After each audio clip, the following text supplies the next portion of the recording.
امت مرحومہ ہے. آقا ارشاد فرماتے میری امت مرحومہ. مرحوم کس کو کہتے ہیں؟ ہماری اصطلاح میں مرحوم مردے کو کہتے ہیں، لیکن مرحوم کا مطلب مردہ نہیں ہوتا، بلکہ مرحوم کا مطلب ہوتا ہے جس پہ رحم کیا گیا، جو قابل رحم ہو. آقا فرماتے میری امت مرحومہ ہے.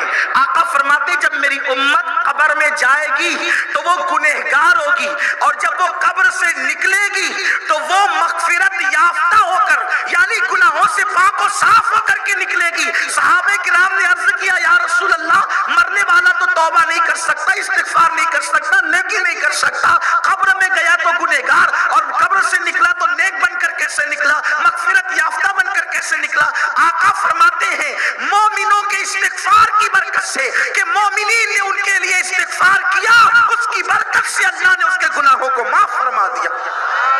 یہ ہے جو ہے وہ ایصال ثواب کی شرعی حیثیت، جو قرآن میں بھی اور حدیث میں بھی. نام بدلتے ہیں، نام کے چکر میں انسان پریشان ہو جاتا ہے. آئیے ایک حدیث اور پڑھتا ہوں اور اپنی گفتگو آگے بڑھتی ہے. اپنا عمل مردوں کو فائدہ پہنچاتا ہے. بس اس حدیث کو پہ پڑھ کر کچھ اس پہ تفسیرہ کر کے اپنی گفتگو تمام کر دیں گے، ختم کر دیں گے. اور آپ سے یہ کہتا ہوں حدیث پڑھنے سے پہلے، اس لیے اپنے ماں باپ کو مرنے کے بعد ایسی لاوارث مت چھوڑا کرو، ان کے لیے ایصال ثواب کرتے رہو. سرکار علیہ السلام نے فرمایا نفل نمازیں پڑھ کے ان کو ایصال ثواب کرو، صدقہ دے کر ان کو ایصال ثواب کرو. مگر وہ لوگ جو بیچارے جیتے جی ماں باپ کے نہیں ہوتے، وہ مرنے کے بعد کیا ہوں گے؟ یہ ساری چیزیں تو ان کے لیے ہے جن کے دل اللہ نے نرم کیے ہیں، جن کے دلوں کے اندر نرمی ہے. اس لیے اپنے مردوں کو لاوارث مت چھوڑا کرو. بلکہ یہاں تک روایتوں میں آتا ہے کہ مردے ایصال ثواب کی راہ ایسے تکتے ہیں جیسے آنے والے مسافر کی راہ تم تکتے ہو، اور جو تم ایصال ثواب کرتے ہو فرشتے اس کو نور کی تھال میں سجا کر کے لے جاتے ہیں. امام جلال الدین سیوطی کی شرح الصدور میں اس پر مکمل باب باندھا گیا ہے. بلکہ ایک واقعہ انہوں نے یہ بھی نقل کیا ہے کہ بزرگ نے خواب دیکھا کہ قبرستان کے اندر، وہ قبرستان میں تھے، وہی خواب دیکھا کہ قبرستان کے اندر سے مردے نکل رہے ہیں اور فرشتے نور کے تھال لا کر کے ان کو تقسیم کر رہے ہیں. تو انہوں نے پوچھا کہ کیا قیامت آگے؟ کا قیامت نہیں آئی، بلکہ اس قبرستان میں جو مردے لیتے ہوئے ہیں ان کے کسی رشتہ دار نے ان کو ایصال ثواب کیا تو نور کے تھال میں سجا کر کے ان کو پیش کیا جا رہا ہے. یہ بہت عظیم سی بات ہے. بلکہ ایصال ثواب کرنے کے لیے بہت لمبا چوڑا پڑھنے کی ضرورت نہیں ہے. ایک بار درود شریف پڑھ دو تو بھی اس کی برکتیں آپ کے مردوں کو مل جاتی ہے. یہاں مجھے ایک بہت پیارا سا واقعہ یاد آیا حدیث پاک پڑھنے سے پہلے. ایک مرتبہ کا واقعہ ہے، ایک خاتون کی ایک لوتی بیٹی تھی، اس کا انتقال ہو گیا. اس کے انتقال کے بعد وہ خاتون بڑی یاد کرتی تھی اپنی بیٹی کو، پریشان رہتی تھی.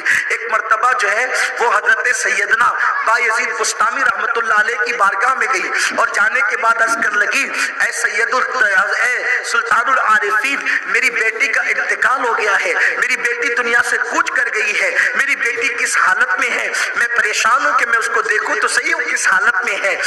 اس بزرگ نے ایک عمل بتایا، تم یہ جا کر کے عمل کرو، انشاءاللہ تمہاری بیٹی تمہارے خواب میں آ کر بتائے گی کہ وہ کس حالت میں ہے. پھر اس نے وہ عمل کیا، وظیفہ پڑھا، اور وظیفہ پڑھنے کے بعد پھر کیا ہوا کہ وہ سو گئی تو اس نے خواب میں کیا دیکھا کہ اس کی بیٹی جو ہے وہ جہنم کے عذاب میں مبتلا ہے. ڈامر کا لباس اس کو پہنایا گیا ہے، اس کے گلے میں توق ہے اور وہ چیخ اور چلا رہی ہے.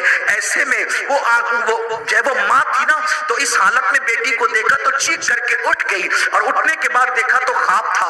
وہ حضرت بایزید بسطامی کے پاس گئی، حضرت میری بیٹی بہت عذاب میں ہے، میں نے اس کو اللہ کے عذاب میں گرفتار دیکھا ہے. اللہ اکبر. پھر کیا ہوا؟